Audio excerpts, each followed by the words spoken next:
안녕하세요. 복지정보, 생활정보, 건강정보부터 돈이 되는 일상생활들의 팁까지 정확한 정보로 꼼꼼하게 체크해서 빠짐없이 살펴봐드리는 복지도우미입니다. 오늘 영상도 대한민국 모든 여러분에게 도움되는 영상이길 바라면서 구독, 좋아요 꼭 부탁드려요. 구독, 좋아요 설정하시면 빠른 정보 알림되고 행복한 일만 가득하실 거예요. 오늘은 어르신들을 위한 중요한 복지 혜택 중 하나인 기초연금이 2024년 어떻게 개정되고 현재 어떤 내용들이 추진되고 있는지 꼼꼼하게 체크해보도록 할게요. 2023년도 기초연금 수령액은 1인 가구 32만 3,180원, 부부 가구는 최대 51만 7,080원을 받고 있는데요. 매년 소비자물가 변동률을 반영해 기초연금 기준 연금액을 인상하는 것으로 2024년에는 3.3%가 인상된 33만 4천원을 수령하게 됩니다. 2024년에는 기초연금 대상자 수 역시 약 665만 명에서 약 700만 명으로 늘어날 것으로 예상하고 있는데요. 더 많은 어르신분들이 기초연금 혜택을 받게 될 것이라고 보도했습니다. 2024년 예산안에서도 기초연금 지급을 위한 예산 증액도 반영이 되었는데요. 약 22조 5천원이 예산에 할당되어 많은 어르신분들의 노후를 좀 더 안전하게 보장할 수 있도록 할 예정이라고 합니다. 이렇게 확정된 기초연금 수령액 이외에 현재 진행되고 있는 제한 내용들도 있는데요. 첫째는 소득 하위 19.1%에 해당하는 약 128만 명의 노인들을 대상으로 기초연금을 연간 40만 원으로 인상하자는 내용. 두 번째는 현재 소득 하위 70% 대신 중위소득 1인 가구 기준을 도입하여 기초연금 대상자를 선정하자는 내용. 세 번째는 상위 30%의 소득 그룹은 현재처럼 기존의 기초연금을 받지 않고 그대로 유지하자는 내용. 이런 내용들이 제한되는 가장 큰 이유는 모인 70%에 지급하는 기초연금 대상의 소득이 없더라도 높은 자산을 갖고 있는 노인은 제외할 필요가 있다는 연구 결과가 나오면서 소득과 자산 모두 적은 실질적인 취약계층의 지원을 집중해야 한다는 지적이 나오면서부터인데요. 우리나라의 노인 빈곤율은 OECD 회원 평균 13.1% 중 최고 높은 수준인 43.4%입니다. 한국개발연구원에서 보고한 소득과 자산으로 진단한 노인 빈곤과 정책 방향 보고서를 보면 높은 수준으로 유지되는 노인 빈곤율 원인을 연금 가입 기간이 짧은 데다 자산 대부분을 축적해온 고령층에 있다고 봤는데요. 조사에 따르면 고령 가구의 자산 구성 중 부동산이 차지하는 비중은 80% 이상으로 해외 주요 국가들과 비교했을 때 높은 편이라고 보고했습니다. 부동산 비중이 높은 이탈리아와 독일은 70%, 호주, 노르웨이, 영국 등은 60%대 미국은 38.7%에 불과했는데요. 만약 우리나라 고령층 자산의 80%에 이르는 부동산을 연금 등 현금화를 통해 소득으로 잡을 경우 빈곤율은 큰 폭으로 감소한다고 발표했습니다. 포괄소득화의 경우 매년 7에서 8%포인트, 연금화할 경우 14에서 16%포인트가 줄어드는데요.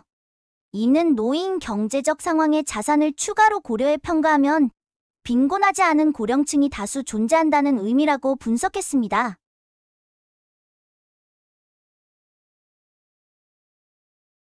또한 같은 고령층 내에서도 출생연도에 따라 빈곤율 차이가 큰 것으로 나타났는데요.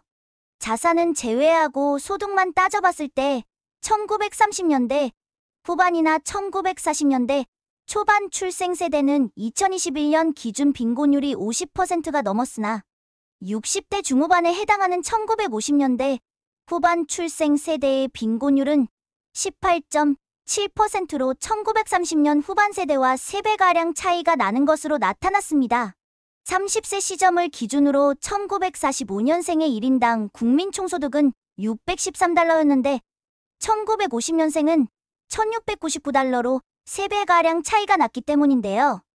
단 5년 차이로 시작 전부터 소득 격차가 크게 벌어졌기 때문에 이러한 결과가 나온 것입니다. 현재 70대에 해당하는 1940년대 후반 출생세대는 최종학력이 초등학교 이하인 비율이 43.5%이지만 50년대 후반 출생 세대는 이 비율이 16.8%로 줄어든 것입니다. 또한 1960년에서 1970년은 토지 가격이 급등한 시기이기도 하기 때문에 소득 격차가 자산 격차로도 이어졌을 것이라는 통계입니다. 자산까지 고려한다면 1950년대 출생 고령층의 빈곤율은 모두 20% 미만으로 떨어지게 됩니다. 이로써 연구를 진행한 한국개발원에서는 높은 노인 빈곤율에만 초점을 맞춰 전체 고령층의 70%에 기초연금을 지급하는 방식을 전환해야 한다며 도움이 필요한 취약계층에 집중해 두텁게 지원하는 방향이 바람직하다고 밝혔습니다. 현행 방식대로 지속된다면 1960년대생까지 고령층에 편입되면서 1930년대에서 1940년대생보다 더욱 부유한 세대까지 기초연금 대상에 들어가게 되는 것입니다. 지원 대상자 증가에 따라 기초연금으로 인한 재정 부담은 커지는데 취약계층을 지원한다는 효과성 측면에서도 떨어지는 구조입니다. 실제 2014년도 435만 명이었던 기초연금 수급자는 내년이면 700만 명에 육박하게 되는데요. 2030년에는 65세 이상만 1,306만 명, 2050년에는 1,900만 명에 달할 예정이라고 합니다. 그렇다면 2030년에는 고령층의 70%인 914만 명이 기초연금 수급자에 해당한다는 의미입니다. 이러한 연구 결과를 통해 공적 이전 소득, 지원 시 보유자산 유동화를 고려해 지원 대상을 축소할 필요가 있고 기초연금, 지원 시 소득 인정액 중 재산의 소득 환산액을 보유자산 유동화를 통해 창출할 수 있는 소득으로 대체하는 방법을 통해 기초연금 지급 대상을 축소할 필요가 있다고 분석했는데요. 소득이 낮아도 자산 가치가 높다면 정부에서 운영 중인 주택연금 등을 통해 안정적인 소득 흐름을 창출하는 방법도 제시하였습니다. 여러 연구 결과로 인하여 소득 인정액 중 재산의 소득 환산액 등의 계산법이 개정되고 각종 연금 소득에 대한 방안들이 도출된다면 많은 혼란이 예상되기도 하는데요. 이러한 개정안들은 어르신들의 복지 향상과 빈곤층에 대한 지원을 강화하는 데 목적이 있습니다. 특히 40만 원 추가 지원을 통해 노인들의 경제적 부담을 줄이고 중위소득 1인 가구 기준 도입으로 공정성을 확보하려는 시도가 담겨져 있는데요. 그러나 이러한 개정안은 국회에서 논의되고 승인되어야 하며 최종 결정이 필요합니다. 이러한 제안이 효과적으로 시행된다면 어르신분들과 빈곤층에게 더 많은 혜택이 제공될 것으로 기대되는데요. 여러 가지 제기되는 방안들 중 취약계층 어르신분들에게 꼭 많은 혜택이 주어지길 바랍니다. 오늘도 좋은 정보가 되셨다면 힘이 되는 구독과 좋아요 부탁드립니다. 행복한 하루 되세요.